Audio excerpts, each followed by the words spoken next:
ایک قول کے مطابق حضرت ہود علیہ السلام نے اپنی قوم کو 50 سال تک تبلیغ کی، فصیح، بلیغ اور عمدہ اور جامع کلام کے ساتھ ان کو سمجھایا اور ایسی باتوں کی طرف بلایا جن میں کوئی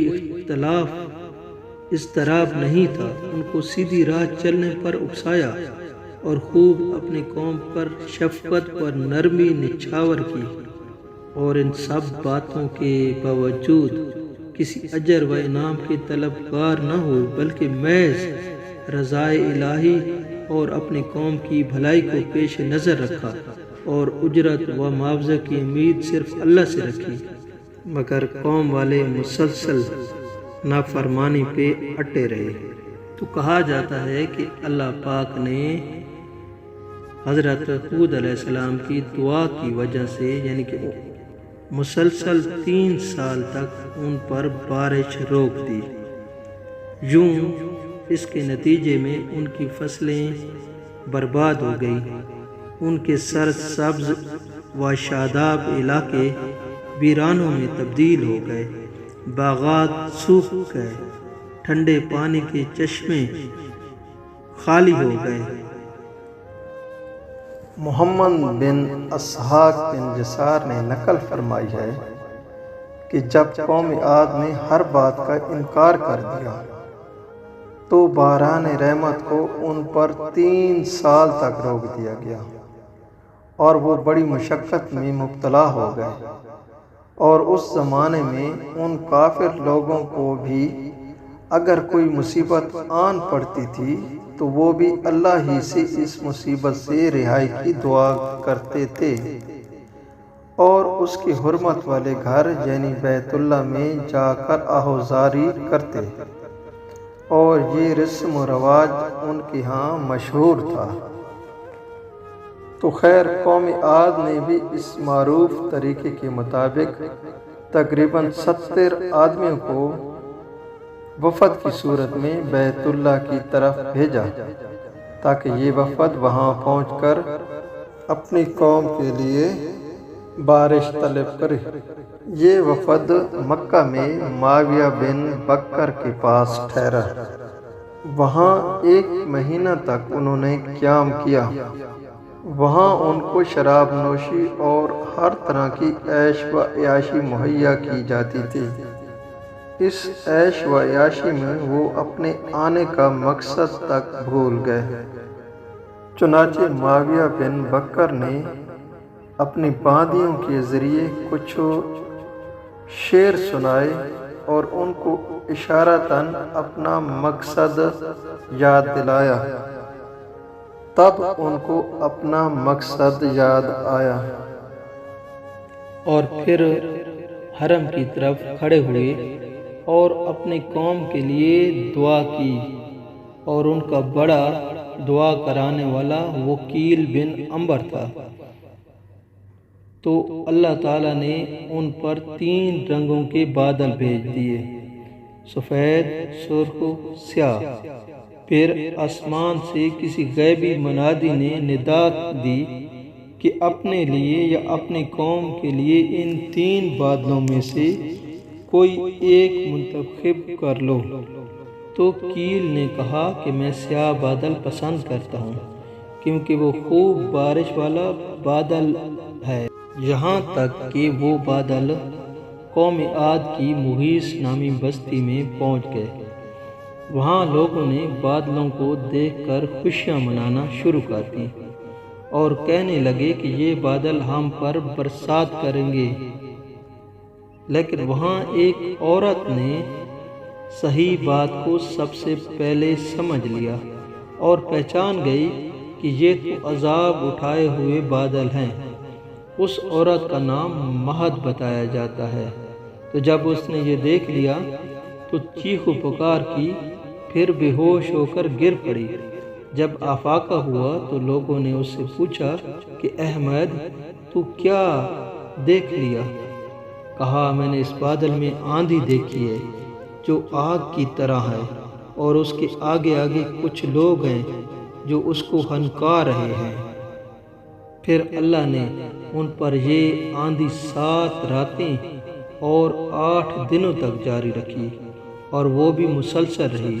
اور اس نے قوم عاد کے یہاں کسی فرد کو جیتا نہ چھوڑا۔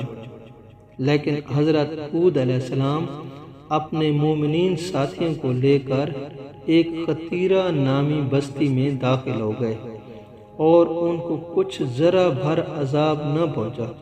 مگر وہ خود اللہ کے عذاب کے خوف سے سہمے ہوئے تھے۔ راوی کہتے ہیں کہ مجھے خبر پہنچی ہے کہ ان پر آندھی صرف اتنی سی بھیجی گئی تھی جتنی میری اس انگوٹھی میں سے گزر جائے، لیکن پھر بھی وہ تیس نیس ہو گئے۔ اور حضرت ابن عباس رضی اللہ تعالیٰ عنہ اور ابن مسعود رضی اللہ تعالیٰ عنہ وغیرہ رضوان اللہ علیہم کا قول ہے کہ وہ ہوا سخت ٹھنڈی تھی اور ہلاکت خیز تھی، سخت طوفانی ہوا تھی۔ چنانچہ فرمان الہی ہے کہ پس ان بستیوں میں تو قوم کو پچھاڑا ہوا ایسا دیکھے گا گویا کھجور کے درختوں کے کھوکھلے تنے ہیں، تو یہاں ان کی لاشوں کو کھجور کے کھوکھلے تنوں کے ساتھ مشابہت دی جائے، ایسے تنے جن کے سر نہیں ہوتے، اس لیے کہ قوم عاد میں کسی پر بھی آندھی آتی تو اس کو اٹھا کر پہلے فضا میں بلند کرتی، پھر اوندے منہ پٹک دیتی، جس سے لاشیں بغیر سر کے رہ جاتی، اور بار بار ایسا ہوتا، جیسا کہ فرمان ہے بے شک ہم نے ان کے لیے منحوس دن میں سخت آندھی مسلسل جاری رہنے والی بھیجی، یعنی برابر مسلسل ان پر عذاب خداوندی کا کوڑا برستا رہا، یہاں تک کہ وہ بلا سر کے لاشیں رہ گئے، کیونکہ آگے فرمان ہے وہ آندھی لوگوں کو اس طرح اکھاڑ پھینکتی تھی گویا اکھڑی ہوئی کھجوروں کے تنے ہیں۔ اور قرآن میں جو فرمایا منحوس دن، اس پر یہ عذاب برستا نہ شروع ہوا، وہ بعض مورخین کے نزدیک بدھ کا دن ہے، اس وجہ سے بعض لوگوں نے اس دن کو منحوس سمجھنا شروع کر دیا اور اس سے بدشکونی مراد لینے لگے، تو یہ ان کی فحش خطا ہے اور قرآن کی مخالفت، اس لیے کہ پھر تو دوسری آیت میں انہی کے متعلق یہ بھی فرمایا کہ ان پر منحوس دنوں میں سخت آندھی بھیجی، یہاں پر جمع کا صیغہ ہے کہ وہ 8 دن تھی اور پے در پے مسلسل تھے، تو پھر سب دن منحوس ہو گئے،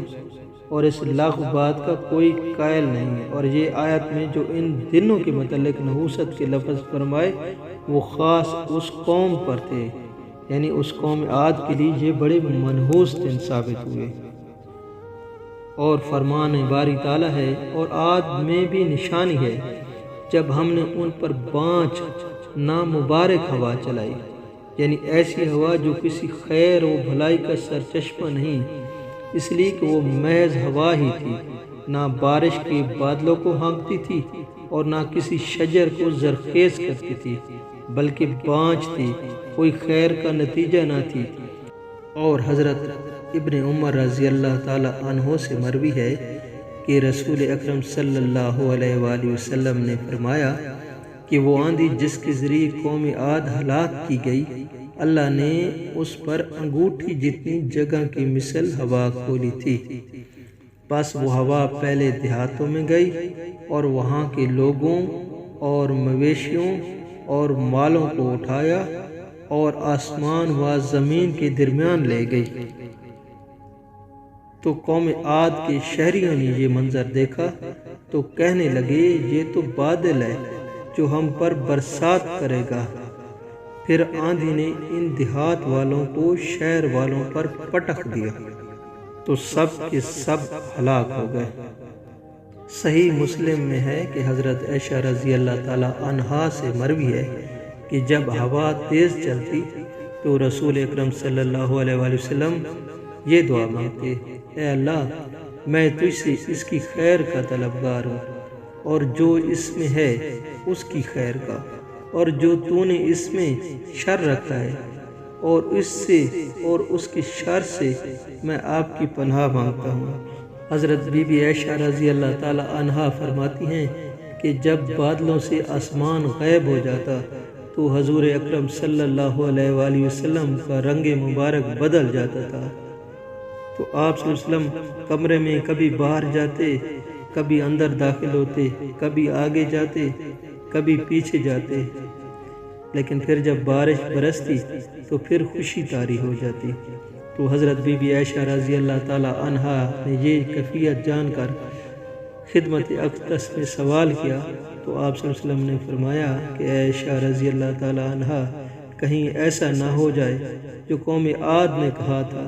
پھر اس آیت کی تلاوت کی۔ جب قوم عاد نے اس عذاب کو بصورت بادل اپنی بستیوں کی طرف آتے دیکھا تو کہنے لگے یہ تو بادل ہے ہم پر بارش کرنے والا۔ کہا جاتا ہے کہ حضرت ہود علیہ السلام نے 150 سال کی عمر پائی۔ 50 سال میں ان کو نبوت ملی۔ 50 سال انہوں نے قوم عاد کو تبلیغ کی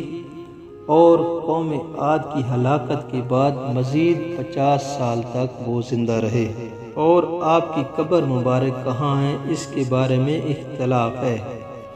کچھ اقوال ہیں کہ وہ یمن کے علاقے میں ہے اور کچھ کا خیال ہے کہ وہ دمشق میں ہے، اور دمشق کی جامع مسجد میں قبلہ کی طرف دیوار کے احاطے میں ایک جگہ ہے۔ بعض لوگوں کا خیال ہے کہ وہ وہیں حضرت ہود علیہ السلام کی قبر اطہر ہے۔